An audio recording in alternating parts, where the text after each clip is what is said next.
บสโทสมมุติว่าหมู่บ้านของน้องบำตาเห็นละลายคนนี่เวลาตำแจวบ่ตำอีหยังต่างๆเสร็จตำแล้วก็คือเลียสากเนาะมันนัวบ่น้องอ๋อก็คือคันบ่ทึกสุดว่าเฮาใส่เกลือบ่หลายก็คือเฮาฮู้บ่เฮาเลียนี่บ่ปา เดือดชากเลย พอดีบ่น้อง ชุดชาวโท พอดีแล้ว โอ้ปา อะไรจะดูจก ใส่เนาะ กล้วยโอ้กล้วยละโอ้นะครับ สาวบ้านกับมาอีก เอ้าอยู่นั่นแหละนั่นน่ะโอ้ อืมเมื่อยบ่เมื่อยเนาะทานบ่ตักก็บ่มีน้ำกินก็คือวิถีชีวิตบ้านเฮาคือแบบนี้เนาะเวลาเอาพวกก็คือไปตักแบบนี้บ่คันเอาพวกคนทุกข์คนยากเฮาต้องเฮ็ดแบบนี้ตลอดเลยเนาะตลอดชีวิตเนาะ เกิดคานไปเลย ขาดมาแล้วเบิ่งโอ้เกิดผู้สาวขาดเด้อทุกคนคอยเลยคิดว่าเจ้าเอาพัวแล้วยังเนาะ บ่มีใครมา บ่มีไผมักบ่เป็นหยังคือบ่มีไผมักน้อง มีหยัง บ่มีหยังย้อนว่าน้องจนบ่ก็เลยบ่มีไผเอาอ๋อถ้าพอได้อยากคุยก็คือมีแต่คุยตัวอย่างเดียว เรื่องจริงใจบ่มีเลย ก็เลยน้องตอนนี้ยังโสดเนาะโอ้มีผู้บ่าวมาคุย บางคนคุยกับประมาณ3เดือนแล้วก็ตัวเอกเนาะบางคนก็มีเมียคือตัวว่าบ่มีเมียโอ้แสดงว่าสาวโทดีใจดีทุกคนคุยง่ายพี่น้อง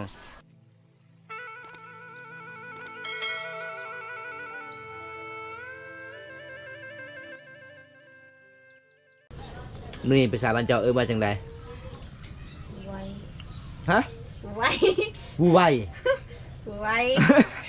วูไวคือมีทุกคนมันเป็นไวๆบ่ ฟังจะบอก ไว้ วูไว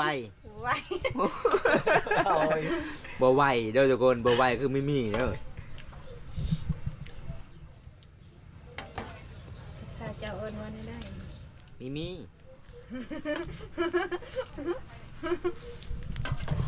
ขันว่าแล้วมีแต่จะหัวเนาะ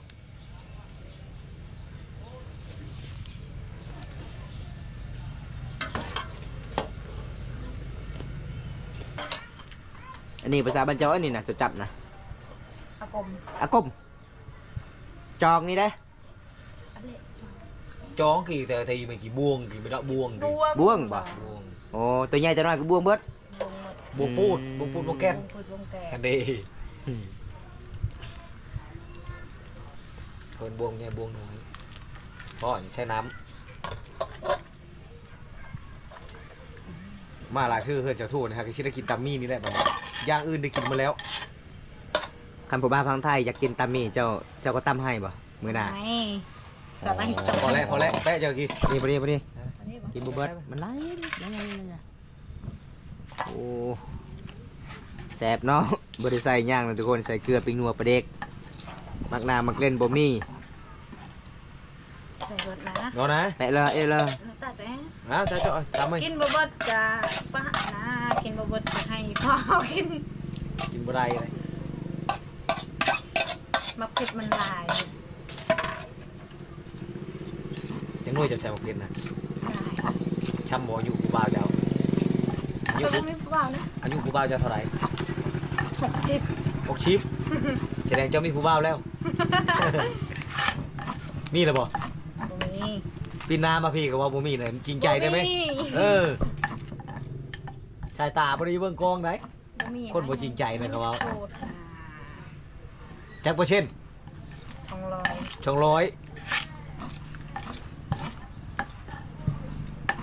ไอ้บ่เชื่อจะว่า200นะ ไอ้บ่เชื่อสายตา 100 คันจะต่ำแล้วเจ้าเรียกชากนะเชื่อ อืม จะเรียกรถ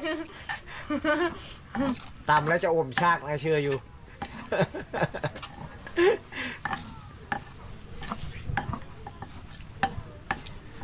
แซ่บแล้วสาวโทเอ้ย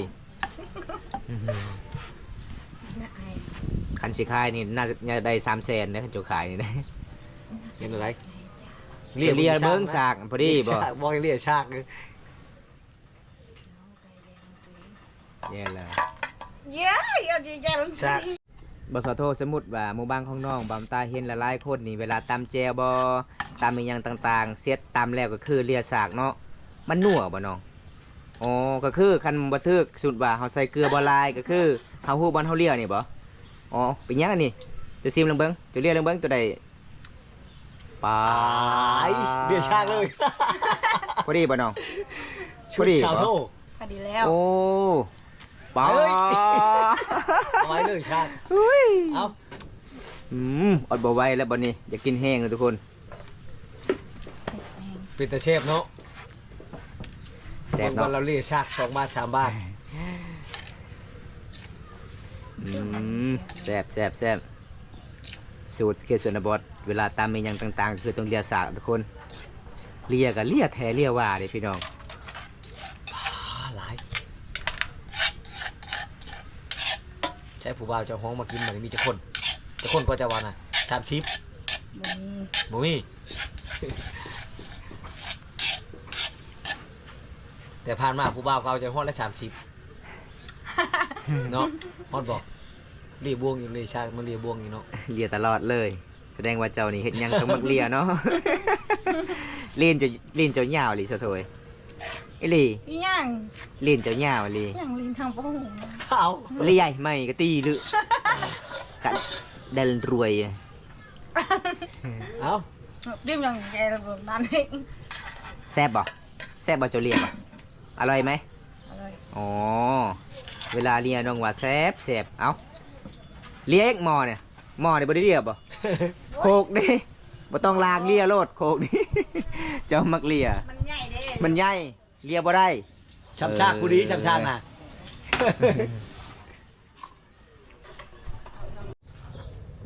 ทอกเสียงตกเลยเนาะแบบนี้ชูดเด็ดบ้านเฮาหมูบ่ย่าอยู่หัวนะเนาะ แล่ได้บ่ซะโตโอ้ใจดีเด้อเอาติ๊กข้าวมากิน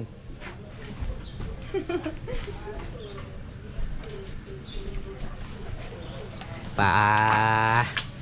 มาเด้อทุกคนเลยสูตรเซาโทตัมมี่ภาษาบ้านน้องเอิ้นบ่ไหว เอาคู่ให้บ่ น้ำล้างมือบ่น้องอ๋อ โอ้กินข้าวแล้วกินน้ำล้างมือ เอาเอิ้นผู้บ่าวนี่เด้อ มากิน มากินมีน้ำกันเด้อ นี่แซ่บบ่แซ่บไปว่าจังใด แอม แซ่บหลายเด้ แอมลือ แอมลือคันบ่แซ่บเด้บัดนี้ คั คั น น ที่แท้ คันบ่แซ่บเด้ แจมเม แต่แม่ อ๋อ มาทุกคนมาจามีเนาะจาตัมมีเนาะ มาเด้อทุกคน นี่คันขายบ่มุตาว่าได้3 แสนว่ะ เออ คกหนึง50,000ชาวโทขาย เอา2 คนผู้ละ1,500,000เอาเงินให้ชาวโทจังหน่อย กินลำเบิง กิน จะว่าแซ่บ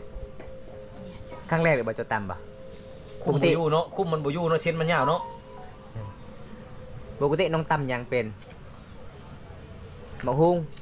อ๋อมะละกอพี่น้อง จำเป็นแต่มาคุ้ม เอากินอิ่มๆเพิ่มพลังให้ตุยนิดนึง อันนี้เริ่มจอยแล้วเคยเบิ่งเจ้าเฮ็ดเวียกหนักหลาย จอยแล้วบ่ จอยแล้วได้ พอดีแล้ว อ๋อ คอยบ่มักตุยเด้ บ่มักตุ้ยคันพ่อบ้าวได้จะมักตุ้ยมักจอย ว่าเอาแบบใดก็เอา แบบใดก็เอาได้สูงยาวขาวเทเอาเบิด คันมักตุ้ยเอาว่ามุตามักจ้อยเอาไว้เรื่องของรถคันมักอ้ายจำหมวกแดงเอาบ่อ่ะ ใครก็เห็นม่วงครับผมมีค่าแต่ว่าเฮาม่วงเขามีค่าที่ชุด มาทุกคนมาเบิ่งซอโทกินกับอิ่มแล้วทุกคนได้แซ่บเลยทุกคน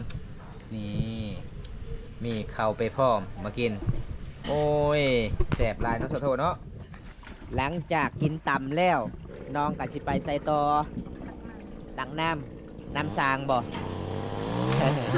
มื้อนี้อายพอไปนำได้บ่น้องได้เนาะคนก็งามใจก็ดีทั้งขยันทั้งสวยเด้อทุกคนสาวสวยหมู่บ้านแก่งอาล่อง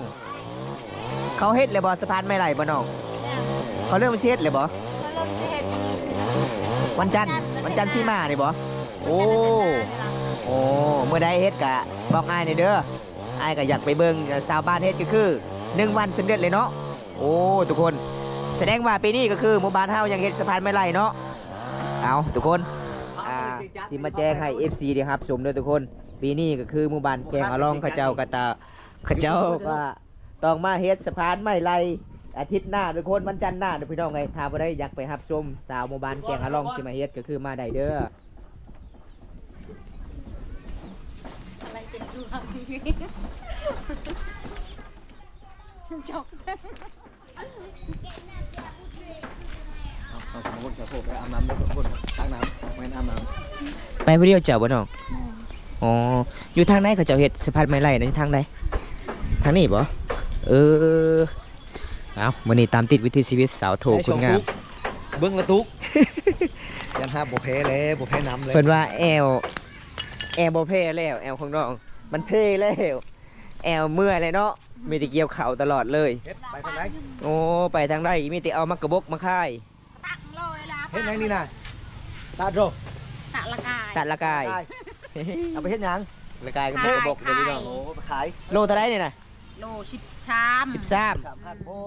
โล13,000กีบมากระบกทุกคนอีเมลโซโทขายโล12เจ้าคือบ่สู้ฮะ อันนี้เลยเนาะช่องเนาะช่องแหละ ขึ้นลงๆเนาะแสดงว่าตอนแรกนี่13,000กีบโอ้อันนี้คือเอ้ยเพื่อนก็เอามากระบกทุกคนหาอยู่หาเงินหาคำกับสิลำบากเนี่ยเดี๋ยวเขาก็สิไปตามติดวิถีชีวิตชาวโทไปตักน้ำบรรยากาศยามแรงทุกคนเลยสิพาพี่ดีครับชมโดนแหลบอมตากับบอดีไปหาน้องคิดหอดน้องลายอีซีคิดหอดกันเลยจัดให้ตามคำขอเลยทุกคนเบิ่งสับเพื่อนศาสตร์บ้านซองในเขตชนบทหมู่บ้านแกงอะลองบางคนก็มีเฮือนใหญ่บางคนก็มีเฮือนน้อยบางคนก็มีเฮือนแบบโบราณบางคนก็มีเฮือนแบบดั้งเดิมทุกคนเมื่อนี้เขามากับทีมงาน2คนคือเก่าพี่น้องบ่าวแก้ววิไลเคยตัวทุกคน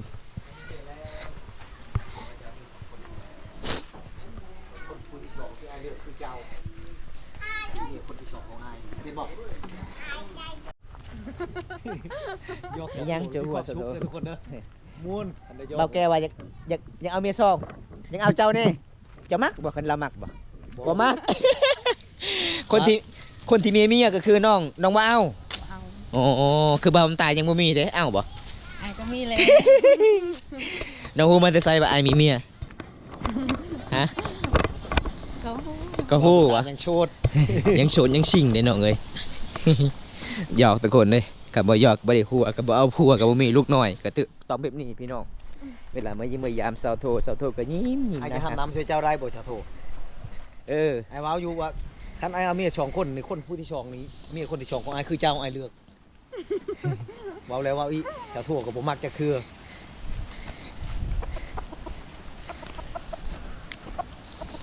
ไกลเติบเนาะวันไปเอาน้ำทุกคนโอ้เบิ่งเส้นทางที่น้องไปเอาน้ำ ใช้น้ำดื่มจะเอาอยู่ใช้ชาวบ้านพากันเยี่ยวลงไปในนี้เดี๋ยวไปตักน้ำอยู่ลุ่มพุ่นนั่นนะบ่ บ่ชาวโทเขาเฮ็ดมือนั่นมีชาวบ้านมาถ่ายนักถ่ายเบ้าคือจุดนี้ได้ มีอยู่ มีอยู่บ่คันเวลาฝนตกคือมันไล่ใส่น้ำน้องตักเลย แม่นขนาดฝนตก อ้าว เราอันนี้ลึก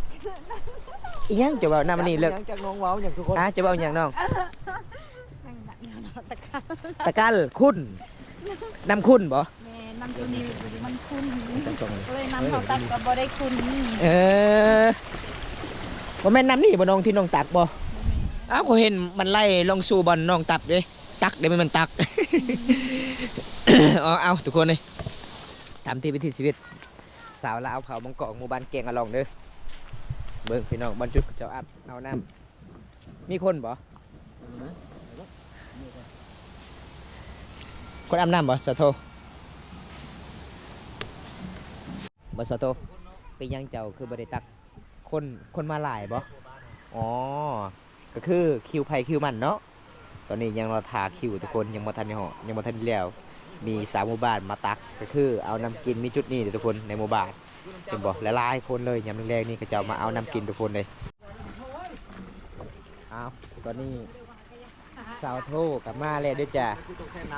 สาวหมู่บ้านเพิ่นตักน้ำก็สิแล้วพี่น้องก็เลยตอนนี้สาวโทกลับมาเป็นคิวเด้อพี่น้อง โอ้น้ำประจำหมู่บ้านแกงกะล่อง น้ำใสเนาะ กล้วยโอ้กล้วยละโอ้นะครับผม ไว้เนาะเต็มเนาะเจ้าเนาะเจ้ามีที่ทรงตุ๊กอ๋อเบิ่งสาวบ้านรอทาคิวยังบ่ทันได้แล้วสาวโทก็เลยสาวโทกับคือสาวบ้านลงมาทุกคนเอาน้ำกินทางหมู่บ้านคือจุดนี้พี่น้องน้ำใสทุกคนไม่เป็นน้ำสาเลยทุกคนน้ำมันออกจากกุหลาบ มั พี่ น น้อง พุ่นน้ำตัวนี้ สลับพีนเลย ไม่โตมันจะพุ่งกว่าน้ำตัวนี้ เอาเป็นเลยเนาะบ่ฮอด1 นาทีเนาะเจ้าเนาะไวอีหลีเลยทุกคนเอาสาวบ้านก็มาล่ะยังแลบางคนไปอาบน้ำบางคนก็ไปตักน้ำอาบน้ำตักน้ำมือเหือมือสาดมากินคนเขาจะเบิ่งเตาน่ะมันเตามันด้วยไปกลับบัดนี้สาวบ้านกับมาอีกเอ้าอยู่นั่นแหละนั่นน่ะโอ้ไม่ใช่เดี๋ยวนี้นะเชียงยังโทรศัพท์ให้เดี๋ยวนี้นะครับตัวนี้เอื้อยเพื่อนมีมะน้ำตาลมาตักเลยทุกคนที่บอกพี่น้องทุกคนเด้อยามแรงๆนี่ละลายคนมาเนาะยามเสาร์ก็หลายบ่จับเลยจับเลยโอ้ยามเสาร์ก็หลายเด้อทุกคนเอามื้อนี้ตามติดวิถีชีวิตสาวโทเด้อทุกคนเลยด้นแรกบ่ได้ตามติดวิถีชีวิตน้องเพราะว่าน้องๆกับเฮ็ดเวียกก็คือแบบนี้ทุกคนตอนเป็นสาวโสดอยู่เฮือนอยู่ศาลตอนอยู่กับอีพ่ออีแม่ก็คือดำรงชีวิตตักน้ำขากน้ำแบบนี้เลยทุกคนเลยอันนี้น้ำกินเนาะนี่เนาะขันน้ำใสเด้ไปตักอยู่ใส่เซละน้องบ่น้ำใสเลยนี่น้ำใสน้ำใสกับตักอยู่นี่น้ำกินกับตักน้ำกินกับตักอยู่นี่น้ำใสกับตักอยู่นี่โอ้ตักบัดทุกอย่างเลยเนาะนี่เพื่อนกับมาอีกทุกคนยามแรงนี่เห็นบ่วิถีชีวิตเขตชนบทซึ่งเขาบรูมังกองก็คือแบบนี้เด้พี่น้องขยันหลายเด้อสาวโถคนงามเด้อทุกคน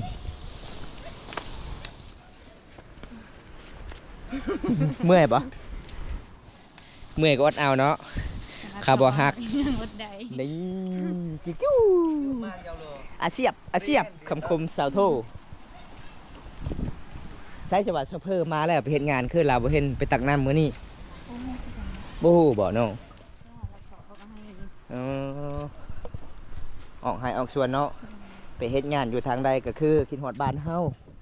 ใครเนาะเจ้าบ่ได้ไปคันเจ้าไปแสดงว่ามาเฮือนก็คือยังเหลือ 5,000 กีบ อุ้ยพี่น้องเอ้ยเฮ็ดงานก็คือคิดฮอดบ้านก็เลยกลับเพราะว่าน้องกินข้าวยังโอ้ยโหงอย่างนี้เอ้าจักก็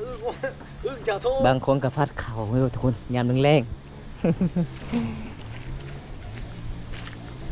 ให้หาบช่วยกับชาวโทเอาเลยไหมไอ้เพื่อนซอยได้บ่เนาะซอยบ่ซอยก็ได้แสดงว่าเจ้านี่ยังแห้งอยู่เนาะยังแห้งๆอยู่ทุกคน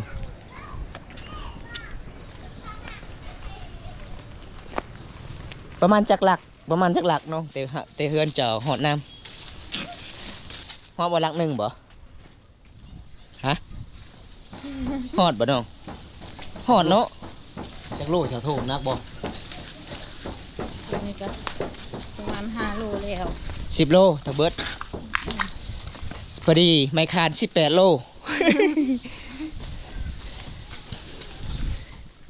ยานเราชาวโทก็เฮ็ดเวียงนะชั้นนี้ธรรมดาชิวๆไปหมดปกติหลายกว่านี้หลายทุกกว่านี้เลยทุกคนอันนี้ติวชมทุกธรรมดาแล้วนี่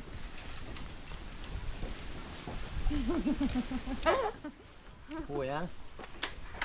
เจ้าหัวอ้ายบอคันหัวอะไรเป็นเจ้าจะได้เขาอะใครเวลาหัวนี่หัวจะได้ให้จะเอาเขาเอาแสดงว่าเจ้าจะได้ให้ใครเวลาหัวนี่ก็คือนำเริ่มหนักเลยนั่นเลยตานักมาไอ้สิซอยได้บ่ระหว่างเบาแก้วกับเบาตาเจ้าสิเลือกผู้ใดให้ซอยเจ้าฮะบ่ได้เด้อไปเด้อเลือกผู้ใดแจกกระเจ็บเลือกมาเลยเสียได้อะไรนะเบิ่งบนให้งามเลยกดแจ่มมาลีนี่ละงามเจ้าโทมวนเนาะหมู่บ้านเจ้าโทเบิ่งเหือนเจ้าตั้งติดกันเลย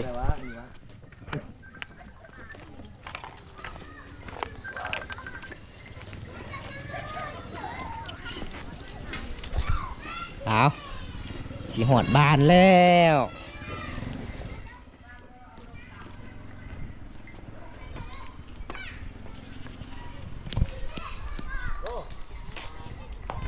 ขึ้นไหนบ่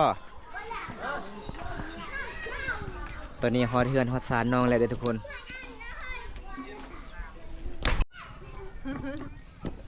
เป็นจะไดน้องเมื่อยบ่เมื่อยเนาะทานบ่ตักกับมีน้ำกินก็คือวิธีชีวิตบ้านเฮาคือแบบนี้เนาะ เวลาเอาพัวก็คือไปตักแบบนี้บ่คันเอาพัวคนทุกข์คนยากเฮาต้องเฮ็ดแบบนี้ตลอดเลยเนาะตลอดชีวิตเนาะตลอดชีวิตตลอดศาสตร์เลยทุกคนเลยปะบ่ได้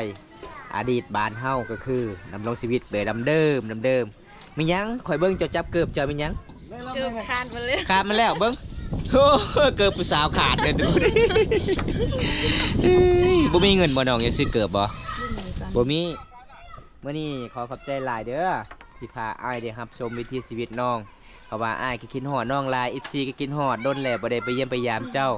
คอยเลยคิดว่าเจ้าเอาผัวแล้วยังเนาะ บ่มีใครมา บ่มีไผมักบ่เป็นหยังคือบ่มีไผมักน้อง ที่น้องบ่มีหยัง บ่มีหยังย้อนว่าน้องจนบ่ก็เลยบ่มีไผเอาอ๋อถ้าพอได้อยากคุยก็คือมีแต่คุยตัวอย่างเดียว เรื่องจริงใจบ่มีเลย ก็เลยน้องตอนนี้ยังโสดเนาะโอ้ยทุกคนมาเยี่ยมมายามน้องบ่มีมื้อนี้ก็บ่มีผู้บ่าวมาคุย บางคนคุยกับประมาณ3 เดือนแล้วก็ตัวเอกเนาะบางคนก็มีเมียคือตัวว่าบ่มีเมียโอ้แสดงว่าสาวโทดีใจดีทุกคนคุยง่ายพี่น้องเว้าดังง่ายลมง่ายน้องใจดีน่าฮักหลายจะได้บำตาสิปิดไว้ซึ่งนี้ก่อนพอได้รับชมคลิปนี้แล้วก็ฝากกดไลค์กดแชร์กดติดตามหน่อยเด้อพี่น้องฝากเป็นกำลังใจให้บำตาเฮ็ดคลิปตอนต่อไปอัปเดตวิถีชีวิตสาวลาวเผามังกรหมู่บ้านแกงอะล่องก็คือสาวโทสาวไทยสาวเพอมีหลายๆสาวเลยทุกคนจะได้บำตาสีอำลาพาจาก FC เลยทุกคนคลิปหน้าพบกันใหม่ขอกล่าวคำว่าสวัสดีครับผมบ๊ายบายบ้านสวน